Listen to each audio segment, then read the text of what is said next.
إن الحمد لله نحمده ونستعينه ونستغفره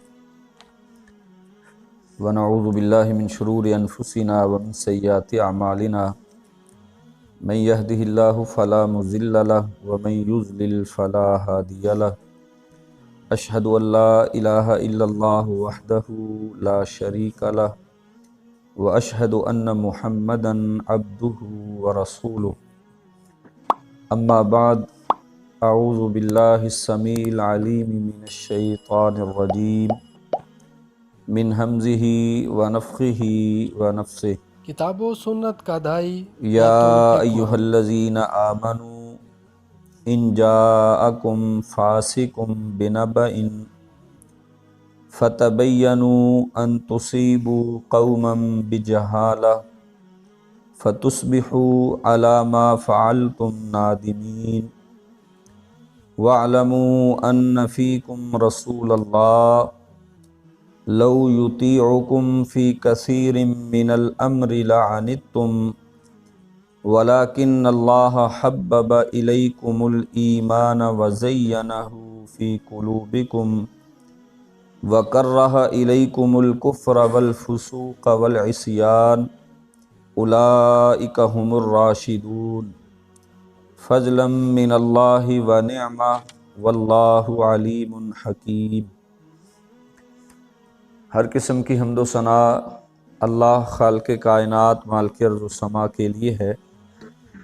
درود و سلام والی بطحا تاجدار انبیاء جناب محمد الرسول اللہ صلی اللہ علیہ وآلہ وصحبہ وسلم کی ذات گرامی پر۔ سورۃ الحجرات مدنی صورت ہے اور اس کی 5 آیات ہم نے پچھلے ہفتہ میں پڑھی ہیں۔ آج کا جو ہمارا سبق ہے وہ 3 آیات پر ہے۔ اللہ تبارک و تعالی نے 6 نمبر کی آیت میں اس بات کا ذکر کیا ہے، یا ایھا الذین آمنوا، اے ایمان والو، ان جاءکم، اگر آئے کوئی تمہارے پاس، فاسقن، کوئی فاسق، بنبأ، خبر کے ساتھ، فتبینوا، پس تم اس کی تحقیق کر لیا کرو، ان تصیبوا، یہ کہ ایسا نہ ہو کہ تم کسی مصیبت میں، کسی پریشانی میں مبتلا کر دو، کس کو؟ قومن، کسی قوم کو، بجہالت، اپنی جہالت یا لا علمی کی بنیاد پہ، فتصبحوا، پھر تمہیں ہونا پڑ جائے، علی ما فعلتم، اس پر جو تم نے کیا ہے، نادمین، شرمندہ، پشیمان۔ تو اللہ تبارک و تعالی نے اہل ایمان کو یہاں مخاطب کیا اور اس بات کا ذکر کیا ہے کہ اگر کوئی تمہارے پاس فاسق آتا ہے کسی بھی خبر کے ساتھ، یہاں پہ فاسق جو ہے آپ اس کو اس زمرے میں اس انداز کے ساتھ سمجھیے، جب کھجور انسان کے پاس آتی ہے تو اس سے پہلے کھجور کے اوپر ایک چھلکا ہوتا ہے، جب وہ پکتی ہے تو وہ پہلا چھلکا اتر جاتا ہے، وہ پھٹ جاتی ہے۔ تو فاسق کا معنی یہاں پہ یہی کیا گیا ہے کہ فاسق جب کسی بھی ایسی خبر کے ساتھ آتا ہے کہ جس خبر کی وجہ سے دوسرا وہ گمان کر لیتا ہے کسی کے بارے میں کہ واقعہ ہی ایسا ہی ہوگا، بغیر تحقیق کے وہ گمان کرتا ہے، تو وہ آپس میں 2 انسانوں کو خبر پھاڑ دیتی ہے یا پوری کی پوری قوم کو پھاڑ کے رکھ دیتی ہے۔ آپس کی محبتیں، مودتیں، وہ قربتیں ختم ہو جاتی ہیں۔ کس بنیاد پہ؟ صرف ایک خبر کی بنیاد پہ، صرف ایک خبر کی بنیاد پہ کہ جی میں نے سنا تھا فلاں انسان آپ کے بارے میں یہ بات کہہ رہا تھا۔ اب اس نے اس سے وہ خبر سنی تو اس نے گمان کر لیا کہ جیسا یہ انسان کہہ رہا ہے بالکل ایسا ہی ہوگا۔ 2 انسانوں کی آپس میں لڑائی ہوگی، وہ فتنے میں مبتلا ہو گئے، وہ پریشانی میں مبتلا ہو گئے، ان کی آپس کی محبتیں مودتیں وہ بالکل ختم ہو گئیں، صرف ایک خبر کی بنیاد پہ۔ تو اس ابتدائی یہ جو لفظ ہیں ان میں ہماری دنیا کی بھی بھلائی ہے اور دین کی بھی بھلائی اللہ تبارک و تعالی نے بیان کی ہے۔ دین کے حوالہ سے آپ اس کو اس انداز کے ساتھ سمجھیے، ایک انسان وہ کہتا ہے کہ یہ مسئلہ میں نے اس طرح سنا تھا، در حقیقت وہ مسئلہ ویسے ہوتا نہیں ہے۔ اب اس انسان کی ساری زندگی اس کے بتائے ہوئے اس مسئلے کے اوپر وہ بسر ہوتی ہے، یہ عمل کرتا چلا جاتا ہے، حالانکہ وہ دین نہیں ہوتا، وہ دین نہیں ہوتا، وہ نبی صلی اللہ علیہ وسلم کا فرمان نہیں ہوتا۔ اصول حدیث جو ہے نا وہ بھی اسی کے اوپر مبنی ہے۔ اصول حدیث، حدیث کا اصول کیا ہے؟ حدیث کس کو کہتے ہیں؟ کیا وہ نبی صلی اللہ علیہ وسلم کا فرمان ہے کہ نہیں ہے؟ کم و بیش 1,00,000 سے زیادہ جو راوی ہیں ان کے اوپر جرح کی گئی ہے کہ کیا واقعہ ہی جو یہ بیان کرتے ہیں یہ محمد رسول اللہ صلی اللہ علیہ وسلم کا فرمان ہے بھی کہ نہیں۔ اور اکثر مفسرین نے فاسق بنبأ کے حوالہ سے ولید بن عقبہ رضی اللہ تعالیٰ عنہ کے بارے میں بیان کیا ہے کہ اللہ کے نبی صلی اللہ علیہ وسلم نے ان کو کہا کہ فلاں قبیلہ اس کا سردار وہ مسلمان ہوئے ہیں تو جاؤ ان سے زکوٰۃ وصول کر کے لاؤ۔ تو یہ گئے، وہ قبیلے کی عادت تھی، ایک تو قبائل کی پہلے دشمنیاں بھی ہوتی تھی، لیکن ان کی عادت یہ ہوتی تھی کہ وہ آنے والے مہمان کا اکرام بڑے پروٹوکول کے ساتھ کیا کرتے تھے، آگے جا کے اس کو ملنا، پھر اس کی عزت کرنا، اس کی تکریم کرنا، اور وہ سارے کے سارے جو لشکر تھا وہ اسلحے سے لیس تھا، اسلحہ اس کے پاس تھا۔ تو حضرت ولید انہوں نے دیکھا کہ قبائل میں اکثر جنگ تو ہوتی رہتی تھی، وہ جھگڑتے رہتے تھے، انہوں نے سمجھا کہ شاید کوئی پرانی دشمنی ہے جس وجہ سے یہ میرا تعاقب کرنے کے لیے آ رہے ہیں، تو ان کے دل کے اندر ڈر پیدا ہو گیا۔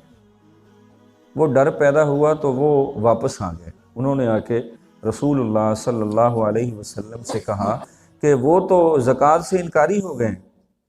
وہ تو میرے قتل کرنے کے ارادے سے آ رہے تھے۔ تو اللہ کے نبی صلی اللہ علیہ وسلم نے ایک لشکر روانہ کیا کہ جاؤ ان کی خبر لے کے آؤ، کیا واقعہ ہی ایسا ہے؟ ادھر سے محمد رسول اللہ صلی اللہ علیہ وسلم کا لشکر بھی جا رہا ہے، ادھر سے بھی لشکر آ رہا ہے کہ کیا بات ہے، ہم سے زکوٰۃ وصول کرنے کے لیے کوئی آیا ہی نہیں، کہیں ایسا تو نہیں کہ اللہ کے نبی صلی اللہ علیہ وسلم وہ ہم سے ناراض ہو گئے ہیں، کہیں روٹھ گئے ہیں، تو اس لیے وہ ہم سے زکوٰۃ وصول کرنے کے لیے نہیں آئے، کسی کو بھیجا ہی نہیں ہے۔ تو آپس میں جب راستے میں ملاقات ہوئی تو انہوں نے پوچھا کہ آپ کہاں جا رہے ہو؟ کہا ہم تو آپ کے پاس جا رہے ہیں کہ آپ نے زکوٰۃ دینے سے انکار کر دیا۔ انہوں نے کہا واللہ ایسا تو ہے ہی نہیں، ہم تو خود پریشان تھے کہ آپ کا کوئی نمائندہ وہ زکوٰۃ کی وصولی کے لیے آیا ہی نہیں ہے۔ کہا ولید کو اللہ کے نبی صلی اللہ علیہ وسلم نے بھیجا تھا تو آپ نے ولید کے ساتھ ایسا سلوک نہیں کیا۔ کہا ہم تو اس کے استقبال کے لیے نکلے تھے، ہمارے جو دوست تھے، جو ساتھی تھے، جو قافلے والے تھے، وہ تو اس کا استقبال کرنے کے لیے نکلے تھے، وہ تو خود ہی واپس چلے گئے۔ تو اکثر مفسرین نے اس آیت کے بارے میں یہ بیان کیا ہے کہ یہ حضرت ولید رضی اللہ تعالی عنہ جب وہاں سے واپس پلٹے تھے تو اس حوالے سے نازل ہوئی تھی، لیکن یہ ساری کی ساری تقریباً 4 روایات ہیں، یہ ساری غلط ہیں۔ حضرت ولید رضی اللہ تعالی عنہ کے ساتھ اس طرح کا کوئی واقعہ پیش آیا ہی نہیں تھا، اس طرح کا کوئی ماجرا پیش آیا ہی نہیں تھا۔ کیوں؟ ایک تو حضرت ولید رضی اللہ تعالی عنہ رسول اللہ صلی اللہ علیہ وسلم کے صحابی تھے، صحابی رسول تھے۔ صحابی جو ہوتا ہے وہ فاسق نہیں ہوتا، کیونکہ فاسق جو ہوتا ہے وہ کفر کرنے والا ہوتا ہے۔ ایمان اور یہ فسق یہ کبھی دونوں جمع نہیں ہو سکتے۔ تو حضرت ولید رضی اللہ تعالیٰ عنہ جو رسول اللہ صلی اللہ علیہ وسلم کے صحابی تھے وہ فاسق نہیں ہیں۔ مسند احمد کی ایک روایت ہے جس کے بارے میں کہا جاتا ہے کہ حضرت ولید بن عقبہ رضی اللہ تعالیٰ عنہ بیان کرتے ہیں، صرف ایک ہی روایت ہے، حالانکہ ان سے پورے ذخیرہ احادیث میں کوئی روایت نہیں ملتی ہے۔ اچھا، اس روایت کے حوالہ سے بھی اگر ہم دیکھتے ہیں تو وہ یہ ہے کہ یہ کہتے ہیں کہ بچپنا تھا تو رسول اللہ صلی اللہ علیہ وسلم کے پاس کچھ بچے لائے گئے، تو اللہ کے نبی علیہ السلام ان بچوں کے سر پہ دست شفقت رکھتے تھے، لیکن میری والدہ نے میرے اوپر خوشبو لگائی ہوئی تھی جو کہ اللہ کے نبی علیہ السلام کو پسند نہیں تھی، تو اللہ کے نبی صلی اللہ علیہ وسلم نے میرے سر پہ دست شفقت نہیں پھیرا تھا۔ اب آپ اندازہ لگائیں کہ وہ چھوٹے تھے، بچے تھے، ٹھیک ہے، وہ اپنے بچپن کا واقعہ بیان کرتے ہیں، حالانکہ اس روایت کے اوپر بھی جرح کی گئی ہے۔ تو فقط یہ ایک ہی روایت ہے جو ان سے ملتی ہے اور اس پہ بھی جرح ہے، اور باقی یہ 4 روایات ہیں۔ اکثر مفسرین نے ذکر کیا ہے لیکن اس واقعے کا رد بھی کیا ہے، اس کے راویان کے اوپر جرح بھی کی ہے، کوئی راوی مجہول ہے، کسی کا جو ہے وہ سماع ثابت نہیں ہے یا ملاقات نہیں ہے یا اس نے اس واقعہ کی پوری تصدیق نہیں کی ہے، تو یہ واقعہ بالکل جو ہے وہ اس حوالے سے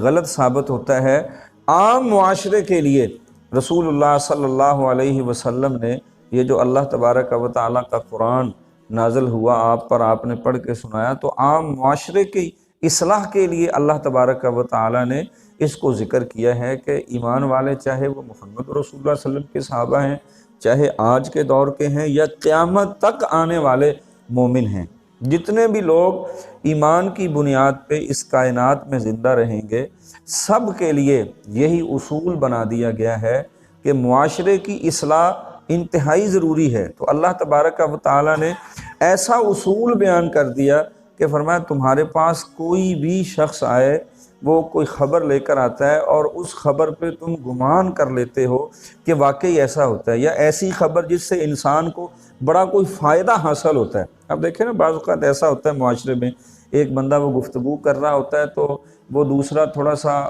قریب نہیں ہوتا، وہ دور ہوتا ہے، تو وہ اس کی باتوں کی طرف متوجہ نہیں ہوتا، لیکن جب اس کے مطلب کی بات ہوتی ہے نا تو وہ فوراً کان دھرتا ہے کہ کیا بات کہی جا رہی ہے، کیا بات بیان ہو رہی ہے، یہ تو میرے بڑے فائدے کی ہے، پھر وہ قریب آتا ہے تو وہ سنتا ہے۔ تو اللہ تبارک و تعالیٰ اسی لیے فرماتے ہیں، اے ایمان والو، اگر کوئی تمہارے پاس فاسق آئے خبر لے کر تو فتبینوا، تمہیں چاہیے اس کی پوری تحقیق کرو، چھان پھٹک کرو۔ اب ایسے ہی جیسے سوشل میڈیا پہ اکثر اوقات بیان کیے جاتے ہیں اقوال، کسی کا قول ہوتا ہے، نیچے لکھ دیا جاتا ہے الحدیث، یا پھر لکھ دیا جاتا ہے کہ یہ حضرت علی کرم اللہ وجہہ نے فرمایا، ٹھیک ہے، یا کوئی بات ہوتی ہے اس کے نیچے الحدیث یا حدیث لکھ دیا جاتا ہے۔ اب حدیث لکھنے سے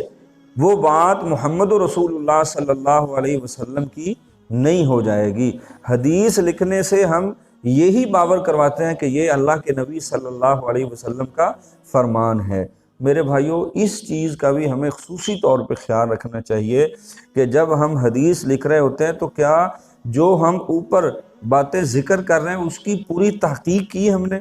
چھان پھٹک کی ہے؟ یا بعض اوقات ایسا ہوتا ہے کہ چھوٹے چھوٹے کتابچے ہوتے ہیں، پمفلٹ کی شکل میں ہوتے ہیں، ان میں عربی عبارت لکھی ہوتی ہے، نیچے حدیث لکھا ہوتا ہے، پھر ساتھ ہی لکھا ہوتا ہے صحیح البخاری، ابن حبان، جناب ترمذی، مسند احمد، فلاں فلاں فلاں، اس طرح لکھ کر۔ تو ہمیں تھوڑا سا وقت نکال کے اصل کتابوں کو کھول لینا چاہیے، کیا واقعہ ہی جس کتاب کا انہوں نے حوالہ دیا ہے یا جو حدیث نمبر لکھا ہے اس نمبر پہ یہ حدیث موجود بھی ہے یا نہیں۔ اگر ہم یہ کام نہیں کرتے تو اللہ تبارک و تعالیٰ فرماتے ہیں کہ یاد رکھو فتبینوا، اگر تم تحقیق نہیں کرو گے تو تم نے جو گمان کر لیا ہے نا کہ یہ بات ایسے ہی ہوگی، ان تصیبوا قوما بجہالہ، تم فقط ایک انسان کو جہالت میں جہالت میں مبتلا نہیں کرو گے، بلکہ پوری کی پوری قوم کو جہالت میں مبتلا کر کے رکھ دو۔ اب سوشل میڈیا پہ صرف اتنا لکھا ہوتا ہے کہ یہ حدیث ہے، تو سوشل میڈیا پہ وہ پوسٹ کتنی وائرل ہوتی ہے، لوگ یہی سمجھتے ہیں کہ حدیث ہے، قوم پوری کی پوری جہالت میں مبتلا ہے، بدعت میں، خرافات میں مبتلا ہے، وہ اس کو دین سمجھ کے صرف ایک لفظ حدیث لکھا ہوا ہے اس کو نبی صلی اللہ علیہ وسلم کی طرف منسوب کر کے لوگ عمل کرتے چلے جا رہے ہیں، اصل دین کی طرف کوئی توجہ ہی نہیں کر رہا۔ تو اس لیے اس بات کی طرف بھی ہمیں توجہ کرنی چاہیے۔ اسی لیے اللہ تبارک و تعالیٰ فرماتے ہیں ان تصیبوا قوما بجہالہ، کہیں ایسا نہ ہو کہ تم اپنی اس جہالت کی بنیاد پہ اور بغیر تحقیق کے جو تم کام کر رہے ہو اس وجہ سے پوری قوم کو جہالت کے اندر مبتلا کر دو گے، اپنی لا علمی کی وجہ سے ان کو مصیبت میں پریشانی کے اندر مبتلا کر دو گے۔ تم تو جاہل ہو، لیکن جب تم اس طرح کی جہالت پہ مبنی بات پھیلاؤ گے، وہ قوم بھی تحقیق نہیں کرے گی، وہ بھی جہالت پہ کھڑی ہو جائے گی، تو اصل دین دب کے رہ جائے گا۔ قرآن و سنت کی صدائیں جو بلند ہو رہی ہیں وہ بلند نہیں ہوں گی، وہ دب جائیں گی، لوگ بدعات پہ خرافات پہ کھڑے ہو جائیں گے۔ دین کے حوالے سے بھی ہمارا نقصان ہے اور دنیا کے حوالے سے بھی ہمارا نقصان ہے۔ کوئی بندہ کہہ دیتا ہے کہ جی دیکھو میں نے سنا ہے آپ فلاں جگہ پہ بیٹی کا رشتہ کر رہے ہو۔ ہاں جی کر تو رہا۔ اوہو انا للہ و انا، تم نے یہ کام سا کام کر دی، وہ تو بڑے غلط لوگ ہیں، ایسا نہیں ہونا چاہیے تھا، یہ معاملہ ہے، فلاں مسئلہ ہے۔ اچھا وہ سوچتا ہی نہیں ہے کہ کیا میں تحقیق کر لوں، یہ وہ میری خالہ زاد کا بیٹا ہے، وہ میرا چچا کا بیٹا ہے، یا وہ میرے بھائی کا بیٹا ہے، وہ کس طرح کا آدمی ہے۔ ہم کسی دوسرے کی بات پہ یقین کر لیتے ہیں اور اس یقین کی وجہ سے دو خاندان آپس کے اندر وہ ٹکڑے ٹکڑے ہو جاتے ہیں۔ تو ہمیں ان چیزوں کی طرف بھی توجہ دینی چاہیے۔ معاشرتی برائیاں اتنی ہیں کہ وہ ناسور بن چکی ہیں، کوئی ان کو ختم کرنے کے لیے وہ تیار ہی نہیں ہے۔ انتہائی فتنے انسانوں میں پھیل چکے ہیں، اور تمام کے تمام فتنوں کی جڑ کیا ہوتی ہے؟ وہ جہالت ہوتی ہے۔ بغیر تحقیق کے آگے پھیلائی جانے والی وہ باتیں ہوتی ہیں جن کی وجہ سے شر اور فتنے جنم لیتے ہیں، پھر پوری کی پوری قومیں وہ ان ضلالتوں میں، گمراہیوں میں مبتلا ہو جاتی ہیں، آپس میں تعلقات خراب ہو جاتے ہیں۔ تو اس لیے اللہ تبارک و تعالیٰ فرماتے ہیں کہ اگر تم اس طرح کی کوئی بات پھیلا دو گے بغیر تحقیق کے، تو جب تمہیں اصل بات ملے گی، اصل بات پہنچے گی، فَتُصْبِحُوا عَلَىٰ مَا فَعَلْتُمْ نَادِمِينَ، پھر تمہیں نادم ہونا پڑے گا، شرمندہ ہونا پڑے گا، پشیمان ہونا پڑے گا۔ اب اس جملے میں اللہ تبارک و تعالیٰ نے انسانوں کی عزت نفس کا بھی خیال کیا کہ ہر انسان کی عزت نفس ہوتی ہے نا۔ اب وہ کسی کے بہکاوے میں آ کے جب وہ بات کر دے گا تو جب اس کو حقیقت پہنچ جائے گی، اب وہ سوچ رہا ہے کہ میں اس کے پاس کیسے جاؤں گا، اگر میں نے کہا کہ یار مجھ سے غلطی ہوئی ہے تو میری عزت نفس مجروح ہو جائے گی، میرے وقار کے اندر، میری رفت میں، میری بلندی میں، میرے شان میں وہ گستاخی ہوگی۔ میں یہ نہیں چاہتا کہ وہ کل کو کسی اور کو یہ کہے کہ وہ تو میرے پاس آیا تھا، وہ اپنی غلطی پہ بڑا نادم اور شرمندہ ہوا تھا، پھر میں جو ہے وہ معاشرے میں میری عزت وہ مجروح ہو، عزت نفس وہ مجروح ہوتی رہے، میرا وہ وقار کم ہو جائے۔ تو اللہ تبارک و تعالیٰ نے اسی لیے پہلے ہمیں آگاہ کر دیا ہے کہ کوئی بھی بات پھیلانے سے پہلے اس کی پوری تحقیق کر لو، کیا واقعی ایسی بات ہے یا نہیں ہے۔ اگر تحقیق نہیں کرو گے تو پھر یہ کچھ ہوگا، تمہیں شرمندگی اٹھانا پڑے گی، پشیمان ہونا پڑے گا، تمہاری عزت نفس مجروح ہوگی، تمہارا وقار وہ مجروح کر دیا جائے گا، لوگ تمہاری پہلے کی طرح عزت نہیں کریں گے، وہ پہلے کی طرح تمہارا احترام نہیں کریں گے، وہ پہلے جس طرح اپنی جگہ چھوڑ کے تمہیں بٹھایا کرتے تھے، تمہیں جتنی عزت دیتے تھے، جب ان کو پتہ چلے گا کہ یہ انسان فاسق ہے اور جھوٹی بے بنیاد بلا تحقیق باتیں آگے پھیلاتا ہے، تو پھر تمہارا وہ وقار، وہ عزت، وہ شان، وہ رفت، بلندی، وہ مقام، وہ مراتب وہ بالکل نہیں رہے گا، پھر تمہیں شرمندگی کا سامنا کرنا پڑے گا۔ اس لیے انسانوں تمہیں سوچنا چاہیے جو بھی بات کرو اس کی پوری تحقیق کر لیا۔ بعض اوقات ایسا ہوتا ہے انسانوں کی طبیعت بھی ہوتی ہے، ایک انسان ایسا ہے کہ اس کو کچھ چھوٹی سی بات بھی کسی دوسرے کی طرف سے پہنچ جائے نا، اس کا چاہے مخالف ہو یا اپنا ہو، اس کو بڑی جلدی غصہ آتا ہے۔ وہ اپنے اس دوست کے ساتھ جتنے بھی تعلقات اچھے تھے، جتنی بھی مضبوط قسم کی رشتہ داری تھی، وہ بس چھوٹی سی من گھڑت بات سنتا ہے، وہ سارا تعلق خراب کر کے رکھ دیتا ہے۔ پھر جب اس کو اصل بات کچھ ماہ کے بعد، کچھ ہفتوں، کچھ سالوں کے بعد پتہ چلتی ہے، لیکن وہ اس وقت اس جگہ تک پہنچ چکا ہوتا ہے کہ واپس آنے کا، صلح صفائی کا کوئی بھی موقع اس کو میسر نہیں ہوتا۔ وہ پھر ہٹ دھرمی کی بنیاد پہ وہ نادم و پشیمان نہیں ہوتا، اندر ہی اندر کڑتا رہتا ہے، صحت بھی اس کی خراب ہو جاتی ہے اور اپنے دنیا اور اپنے دین کا بھی وہ کباڑہ کر لیتا ہے۔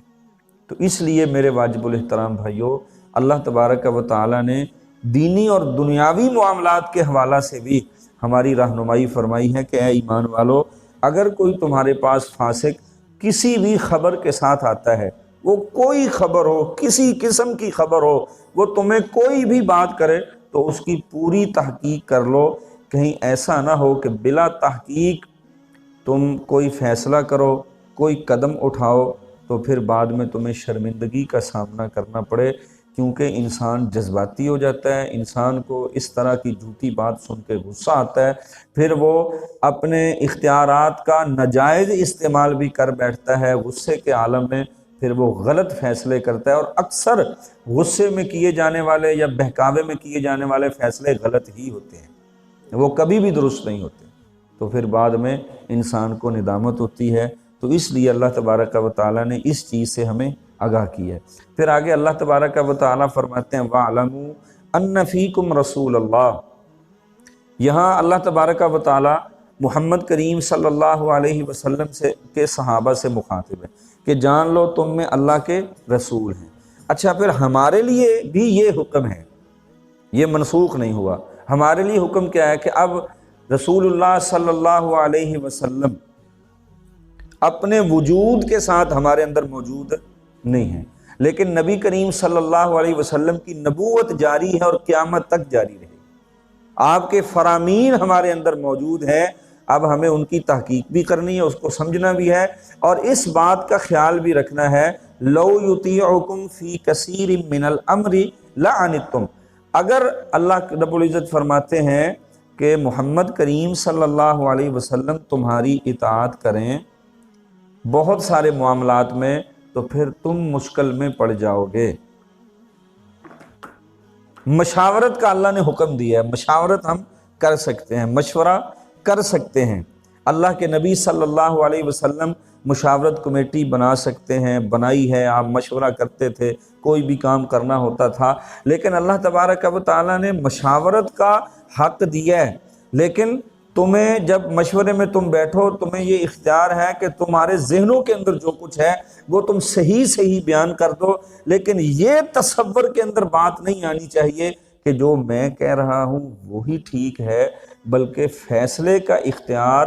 اللہ تبارک و تعالیٰ کو ہے یا محمد رسول اللہ صلی اللہ علیہ وسلم کو ہے۔ وہ تمہاری بات سنیں، اس پہ عمل کریں نہ کریں ان کی مرضی ہے۔ اللہ کی طرف سے وحی آ جائے تو یہ اللہ کے پاس اختیار ہے، تم مشورہ تو دے سکتے ہو، لیکن ایسا نہیں ہے کہ رسول اللہ صلی اللہ علیہ وسلم وہ تمہاری اطاعت کریں۔ ہمیں اطاعت اللہ کی یا اللہ کے رسول صلی اللہ علیہ وسلم دونوں کی ہی کرنی ہے۔ جب انسان موجود ہوتے ہیں ان میں انبیاء علیہ السلام اپنے وجود کے ساتھ موجود ہوتے ہیں، زندہ موجود ہوتے ہیں، تو وہ مشورہ لیتے ہیں، ہمارا حق ہے ان کو مشورہ دیں، انسانوں کا حق ہے۔ اب ہمارے اندر نبوت موجود ہے، رسول اللہ صلی اللہ علیہ وسلم کی نبوت چل رہی ہے، نبوت ختم نہیں ہوئی، آپ کے بعد کوئی نبی نہیں آئے گا، تو اب جو کچھ بھی قرآن اور سنت میں موجود ہے ہمارے فیصلے اسی کے مطابق ہونے چاہیے۔ ہمیں دیکھنا چاہیے، اہل علم کی طرف رجوع کرنا چاہیے، اپنے مسائل کو پیش کرنا چاہیے اور قرآن و سنت کے مطابق اپنے فیصلے کروانے چاہیے۔ تو اللہ تبارک و تعالیٰ نے صحابہ کرام رضوان اللہ علیہ مجمعین کو کہا کہ اگر میرے نبی محمد کریم صلی اللہ علیہ وسلم وہ تمہاری اطاعت کرنا شروع کر دیں تو پھر کیا ہوگا، تم مشکل میں پڑ جاؤ گے۔ اس میں ایک اور نقطہ بھی ہے، وہ یہ ہے کہ دنیا کے معاملات میں انسان کو اختیار ہوتا ہے، دین کے معاملات میں انسان کو اختیار نہیں ہوتا، اللہ کے نبی کو اختیار ہوتا ہے، کیونکہ وہی نبیوں پہ آتی ہے۔ شریعت کا نزول انبیاء علیہ السلام پہ ہوتا ہے، انبیاء کو چھوڑ کر کسی اور پہ وحی نہیں آتی، جبرائیل نہیں آیا کرتے۔ تو اس لیے اللہ تبارک و تعالیٰ فرماتے ہیں دین کے معاملات میں تمہیں اطاعت کرنی چاہیے کس کی؟ محمد کریم صلی اللہ علیہ وسلم کی۔ دنیا کے معاملات میں اللہ کے نبی صلی اللہ علیہ وسلم نے بعض مواقع پہ صحابہ کرام رضوان اللہ علیہ مجمعین کو کہا تھا کہ مشورہ دو کیسے ہے، تم بہتر جانتے ہو اس کام کو، کھیتی باڑی کو، کھجوروں کے جو ہے پھل لگانے ہیں، کتنا پھل ہوگا، یہ پیمند کاریاں، یہ اللہ کے نبی صلی اللہ علیہ وسلم نے فرمایا اس کا علم تمہیں ہے، تم بہتر جانتے ہو۔ شریعت کا علم اللہ تبارک و تعالیٰ نے اپنے نبی کو دیا ہوتا ہے۔ اگر شریعت میں رہتے ہوئے ہم کہیں کہ نہیں نبی ہماری اطاعت کریں تو پھر انسان جو ہے وہ مشکل میں پڑ جائیں گے۔ اللہ تبارک و تعالیٰ آسانی کو پسند کرنے والے اور انسانوں کے لیے آسانی پیدا کرتے ہیں، اور نبی جو ہوتے ہیں وہ حریص ہوتے ہیں۔ جتنے بھی انبیاء تھے وہ حریص تھے اپنی اپنی قوم کے لیے کہ یہ اللہ اور اس کے رسول کی بات کو مان لیں تاکہ اللہ ان کو جہنم سے بچا کر جنت کا وارث بنا دے۔ ہمارے نبی محمد کریم صلی اللہ علیہ وسلم کی صفات بھی یہی ہے کہ وہ حریص تھے ہمارے لیے، اپنی امت کے لیے وہ حریص تھے۔ جب ہم اطاعت کسی ایک کی کریں گے نا تو خیر کے اوپر جمع رہیں گے۔ اب دیکھیے ہم اللہ کی اطاعت کرتے ہیں کیوں کہ تمام عالمین کا اختیار کس کے پاس ہے؟ اللہ تبارک و تعالیٰ کے پاس ہے۔ جب اللہ جو فیصلہ کر دیں گے نا، ہر مخلوق جب اس فیصلے کو مانے گی، تسلیم کرے گی، اس کے اوپر سر تسلیم خم کر دے گی تو کوئی بھی فتنے میں مبتلا نہیں ہوگا، کسی کو بھی پریشانی نہیں ہوگی۔ جب ہم کہیں کہ نہیں ہماری بات مانی جائے، ایک کہے میری مانی جائے، دوسرا کہے میری مانی جائے، تیسرا کہے میری مانی جائے، تو پھر جب ہم ایسا کام کریں گے تو جو بھی جس کی اطاعت کرنی چاہیے وہ ذمہ دار ہوگا، اس کی ہم اطاعت نہیں کریں گے، اپنی منوانے کی کوشش کریں گے تو فتنوں میں مبتلا ہو جائیں گے، خیر کے دروازے بند ہو جائیں گے، شر زیادہ پھیلے گا، معاملات حل نہیں ہو سکیں گے۔ اسی لیے فرمایا کہ اگر نبی تمہاری اطاعت کریں تو پھر تمہارے لیے مشکل ہو جائے گا، تمہیں چاہیے کہ تم رسول صلی اللہ علیہ وسلم کی اطاعت کرو۔ اور اللہ تبارک و تعالیٰ نے پھر آگے فرمایا وَلَٰكِنَّ اللَّهَ حَبَّبَ إِلَيْكُمُ الْإِيمَانَ، اللہ تبارک و تعالیٰ نے تمہارے لیے ایمان کو پسند کر لیا۔ یہاں ایمان سے مراد اطاعت ہے رسول کی، یعنی کہ رسول کی اطاعت کو اللہ تبارک و تعالیٰ نے تمہارے لیے پسند کیا ہے۔ اللہ نے تمہارا انتخاب ہی اس لیے کیا ہے کہ تم نبی کی اطاعت کرو۔ وَزَيَّنَهُ فِي قُلُوبِكُمْ، اور اللہ نے اس کو تمہارے دلوں کے اندر مزین کر دیا۔ صحابہ کرام رضوان اللہ علیہ مجمعین کا مقام و مرتبہ اللہ نے بڑا بیان کیا ہے، لیکن یہ آیت اگر ہم اس کو سمجھیں نا اللہ کی قسم میرے بھائیوں، تو وہ کتنے عظیم صحابہ تھے جنہوں نے اپنا سب کچھ لٹا دیا محمد رسول اللہ صلی اللہ علیہ وسلم کے اشارے پہ۔ بڑی بڑی قبیلوں کی، خاندانوں کی دشمنیاں تھیں، اللہ کے نبی کے ایک حکم پہ ساری دشمنیاں ختم کر کے محبتیں کرنا شروع کر دی۔ نبی جو کہتے چلے گئے وہ مانتے چلے گئے، کیوں؟ اس لیے کہ اللہ نے ان کے دلوں کو چن لیا تھا، اللہ رب العزت نے ان کے دلوں میں ایمان کو مزین کر دیا تھا۔ وہ نبی کی ہر حال میں اطاعت کرتے تھے، ان کو تیر بھی لگا ہوتا تھا نا، خون رس رہا ہوتا تھا، تو اللہ کے نبی نے جہاں پہ ڈیوٹی لگائی ہوتی تھی وہ وہاں پہ حرکت نہیں کرتے تھے۔ اللہ کے نبی جہاں پہ کھڑا کر دیتے، حتیٰ کہ بعض مواقع پہ ایسا بھی ہوتا تھا کہ نبی صلی اللہ علیہ وسلم ان کو مخاطب نہیں تھے، وہ باہر تھے، جو اندر موجود تھے اللہ کے نبی ان سے مخاطب تھے، لیکن باہر والوں کے پاس بھی جب رسول اللہ صلی اللہ علیہ وسلم کی آواز پہنچی تو وہ وہیں پہ رک گئے کہ اللہ کے نبی کا حکم آ گیا۔ لیکن میرے بھائیوں، ہم سوچیں کہ ہم بھی مومن ہیں، مسلمان ہیں، نبی کے امتی کہلاتے ہیں، تو ہم اللہ کے نبی کی کتنی باتیں مانتے ہیں؟ ہم خواہشات کے پجاری ہیں یا رسول صلی اللہ علیہ وسلم کی اطاعت کرنے والے؟ تو اللہ تبارک و تعالیٰ نے صحابہ کرام رضوان اللہ علیہ مجمعین کے لیے اس ایمان کو پسند کیا تھا، ان کے دلوں کے اندر اس کی محبت کو پیدا کر دیا تھا۔ وَكَرَّهَ إِلَيْكُمُ الْكُفْرَ وَالْفُسُوقَ وَالْعِصْيَانَ، اللہ نے 3 چیزیں یہاں پہ بیان کی ہیں۔ اللہ نے ناپسند کیا تمہارے لیے کفر کو، جو مومن ہوتا ہے وہ کبھی کافر نہیں ہوتا، اور فسق کو، فاسق بھی کبھی مومن نہیں ہو سکتا، والعصیان، اور گناہ اور نافرمانی کو۔ بحیثیت انسان نافرمانی ہو سکتی ہے۔ نبی صلی اللہ علیہ وسلم کے دور میں آپ دیکھ لیں کہ نبی کے ماننے والے بھی تھے صحابہ کرام رضوان اللہ علیہ مجمعین، بحیثیت انسان ان سے اگر کوئی غلطی سرزد ہوئی ہے تو اللہ نے ان کو فوراً توبہ کی توفیق بھی نصیب کر دی تھی، اللہ کر دیتا ہے صحابہ کرام۔ اور ہمارے لیے یہ ایک بہت بڑا سبق ہے کہ دیکھو وَكَرَّهَ إِلَيْكُمُ الْكُفْرَ وَالْفُسُوقَ وَالْعِصْيَانَ، دلوں کے اندر اللہ ایمان کو مزین کرتا ہے نا، ٹھیک ہے، جو صدق دل کے ساتھ ایمان کو قبول کر لیتا ہے اللہ اس کو نیکی کی توفیق عطا فرما دیتے ہیں، اللہ تمام قسم کی برائیوں سے بچنے کی بھی اس کو توفیق نصیب فرما دیتے ہیں۔ وَكَرَّهَ إِلَيْكُمُ الْكُفْرَ وَالْفُسُوقَ وَالْعِصْيَانَ، اللہ رب العزت ناپسند کرتے ہیں کفر کو بھی، فسق کو بھی اور نافرمانی کو بھی، اللہ کو یہ تینوں چیزیں ناپسند ہیں۔ اب ذرا سوچئے، اللہ تو رحیم ہے، کریم ہے، انسان اگر اس کو کوئی چیز ناپسند ہو، کھانا لگا لیں، لباس لگا لیں، بیوی کی عادات و اطوار لگا لیں، بچوں کا قول و فعل لگا لیں، اگر اس کو ناپسند ہو، وہ اپنے اہل خانہ کے ساتھ جتنی بھی محبت کرتا ہے لیکن اپنی ناپسند کی وجہ سے اس کی تمام خوبیاں بھی بھلا دیتا ہے، جذباتی ہو جاتا ہے۔ اللہ تبارک و تعالیٰ کا کتنا صبر ہے کہ اللہ تبارک و تعالیٰ کو یہ تمام چیزیں ناپسند ہیں، پھر بھی جب انسان اللہ کے در پہ آ کے کہتا ہے اے اللہ مجھ سے غلطی ہو گئی، میں نے فسق کر لیا، مجھ سے عصیان ہو گیا، اللہ میں کفر پہ تھا، اللہ میں دائرہ اسلام میں داخل ہونا چاہتا ہوں، وہ کلمہ پڑھ لیتا، ذرا سوچیے اللہ کی خوشی کی انتہا کیا، اللہ کتنے خوش ہوتے ہو۔ تو اللہ نے پہلے ہی یہ پرچہ جو ہے وہ ہمیں تھما دیا ہے کہ یاد رکھو یہ مجھے کفر پسند نہیں ہے، فسق پسند نہیں ہے، عصیان گناہ نافرمانی یہ مجھے پسند نہیں ہے۔ اولئک هم الراشدون، ہدایت کی طرف اللہ ہی رہنمائی فرماتے ہیں نا، تو ان تمام چیزوں سے بچانے والا کون ہوتا ہے؟ اللہ۔ صحابہ کرام رضوان اللہ علیہ مجمعین کو اللہ رب العزت راہ راست پہ لے کے آئے، ہدایت یافتہ وہی تھے، اللہ کی رضوان ان کے لیے ہی تھی۔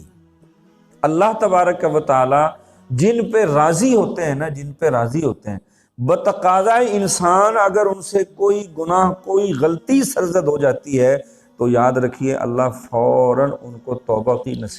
توفیق نصیب فرما دیتے ہیں۔ جن پہ اللہ ناراض ہوتے ہیں اللہ کبھی بھی ان کو توبہ کی توفیق نہیں دیتا۔ تو پھر اللہ تبارک و تعالیٰ نے آگے فرمایا فضلا من اللہ و نعما، یہ اللہ تبارک و تعالیٰ کا فضل اور اس کی نعمت ہی ہے کہ جس نے صحابہ کرام رضوان اللہ علیہ مجمعین کو اتنا مقام دیا۔ واللہ علیم حکیم، اور اللہ علم والے بھی ہیں، حکمت والے بھی ہیں۔ اچھا، اگر انسان کسی عالم کی نظر سے بچ جائے، والدین کی نظر سے بچ جائے، کسی دوست احباب کی نظر سے بچ کے کفر کر لے، فسق کر لے یا گناہ کر لے، کیا اللہ کی نظر سے بچ سکتا ہے؟ کیا ایسا بھی ممکن ہے کہ اللہ کو علم نہ ہو؟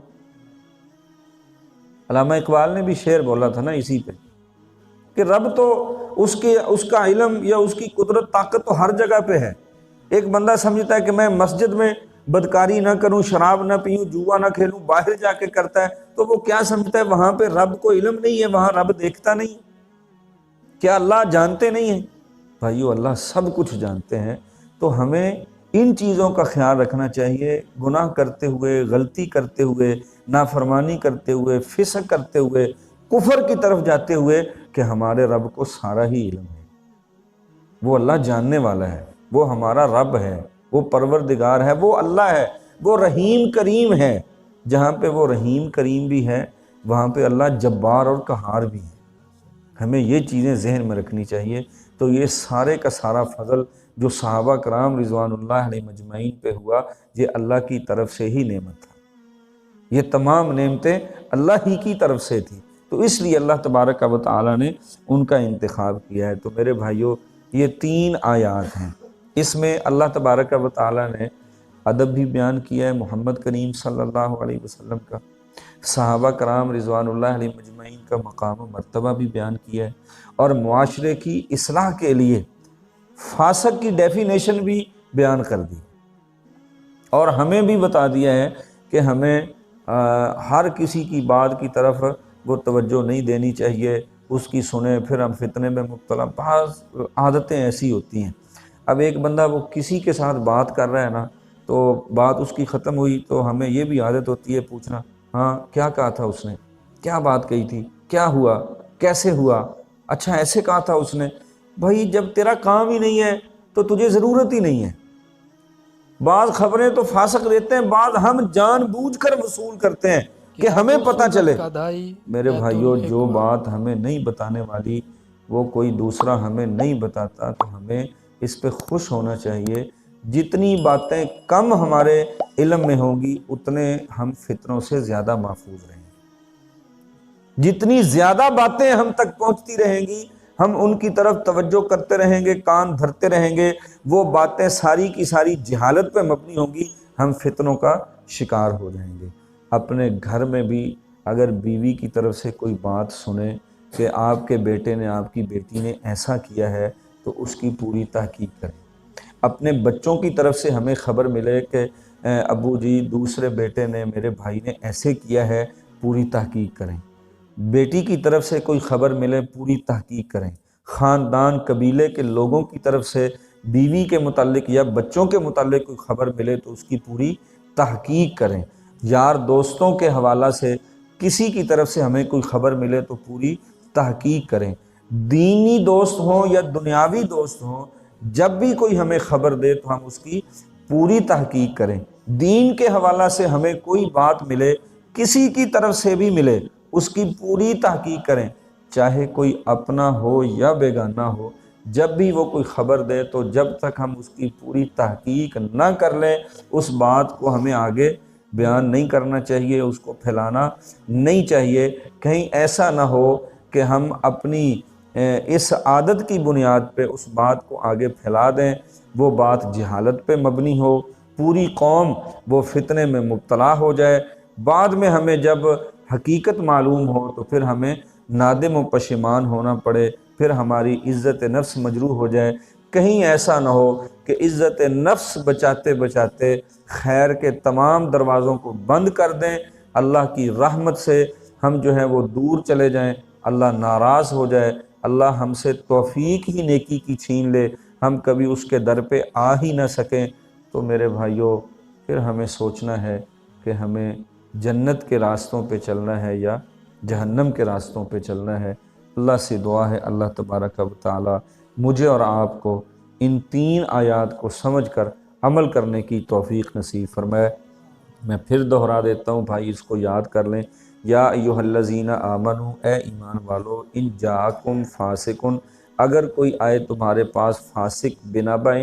کسی بھی خبر کے ساتھ، فتبینوا، پس تم تحقیق کر لیا کرو، ان تصیبوا، یہ کہ تم مصیبت میں مبتلا کر دو، قوماً، کسی قوم کو، بجہالت، اپنی جہالت اور لا علمی کی بنیاد پہ، فتصبحوا، پھر تمہیں ہونا پڑے، علی ما فعلتم، اس پر جو تم نے کیا ہے، نادمین، شرمندہ پشیمان۔ وَاعْلَمُوا، جان لو، ان فیکم، بے شک تم میں، رسول اللہ، اللہ کے رسول ہیں، لو یطیعکم، اگر وہ تمہاری اطاعت کریں، فی کثیر من الامر، بہت زیادہ کاموں میں، لعنتم، البتہ تم مشکل میں پڑ جاؤ گے، ولکن اللہ، لیکن اللہ تعالیٰ نے، حببا، پسند کیا تمہارے لیے، الیکم الایمان، ایمان کو، وزینہ فی قلوبکم، اور مزین کیا اس نے تمہارے دلوں میں، کس کو؟ ایمان کو، وکرہ، اور اللہ نے ناپسند کیا، الیکم الکفر، تمہاری طرف کفر کو، والفسوق، فسق کو، والعصیان، اور گناہ کو، نافرمانی کو، اولئک ھم الراشدون، یہی لوگ ہیں جو ہدایت والے ہیں۔ راشدین کون ہیں؟ صحابہ کرام رضوان اللہ علیہ مجمعین۔ فضلا من اللہ ونعمہ، یہ اللہ تبارک و تعالیٰ کی طرف سے ہی فضل اور نعمت ہے۔ واللہ علیم حکیم، اللہ علم والے ہیں، حکمت والے ہیں، اللہ کے پاس علم بھی ہے، اللہ حکمتوں کے ساتھ تمام کام کرتے ہیں، اللہ کسی سے پوچھنے کا محتاج نہیں ہے۔ اللہ رب العزت کو اختیار ہے، وہ سب کچھ کر سکتا ہے۔ اللہ سے دعا ہے اللہ تبارک و تعالی